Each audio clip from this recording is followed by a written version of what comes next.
Corey Haim's death. We're still waiting for the autopsy, toxicology reports. Now, cops have said it appears to be a drug overdose. Joining me to talk about this, welcome back, Mark Kern, clinical psychologist, also an addictions specialist. Joining us as well, Amy Palmer, senior editor, In Touch Weekly. Amy, I'll start with you. Anything new on the cause of death for Corey Haim? Yeah, well, actually, we're getting reports, we're tracking reports right now, we can confirm this, that Corey Haim's mother is saying that she received a phone call from the LA coroner's office, and they told her that he actually died of pulmonary congestion and had an enlarged heart. So this is something that would actually, it would look like he had a pre-existing condition and he didn't die of a drug overdose, but we're still following these reports. Okay, let's get Mark's take on that. Mark, pulmonary congestion, lungs filled with water. What does that tell you? I'm not really a PhD. Right. A psychologist, and I really don't know. All I know is that from what I've read, there was a tremendous amount of drugs right there available to him, and he had been actively using a variety of substances prior to this incident. What does that do to the system, Mark? Just from those you've worked with, someone like Corey Haim who's battled substance abuse, we believe he was on medication from an addictionologist as well. So what's going on with his system? Is it weakened?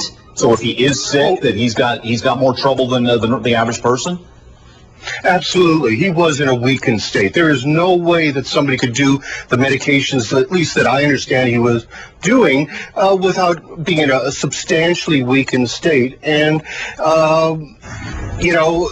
when you do that many medications all at once, you sort of become sort of overconfident and don't realize that there's side effects of one contributing to the other. I don't know what the addictionologist prescribed for him, but this young man was under the influence of several medications. Yeah. It sounds like. Hey, Amy, what do we know about medications, or what drugs had he been fighting most recently, and what medications were he taking now to combat that? Do we know?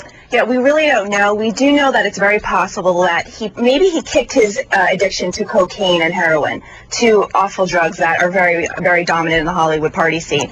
And perhaps he's mixing prescription pills. But that's something that we've also seen, nonstop. I can't tell you how much I've been reporting on this. Anna Nicole Smith, DJ AM, Brittany Murphy. So it's not so much the hardcore drugs, it's the prescription pills that are the real problem in Hollywood. And what do we know that's what was found in the apartment? No illegal drugs, but prescription medication. Yes, right? It was 4 prescription medical bottles prescribed by a doctor, no illegal drugs, so we can only assume that he was mixing drugs. Yeah, and again, HLN, we have not had a chance to independently confirm exact what he was taking or not taking and where he was in his battle with substance abuse. Amy, I want to hit you with one more before we go.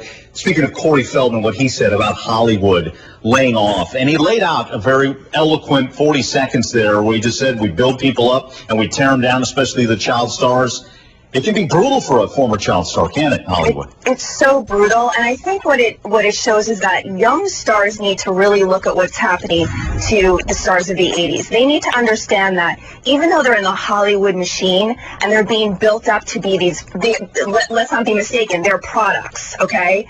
They need to really look at their future and say, okay, I can do this now. I need to have a good team around me. And then they need to build something else, a plan B, an education. Guys, we got to run. The Rico Suave Bandits coming up.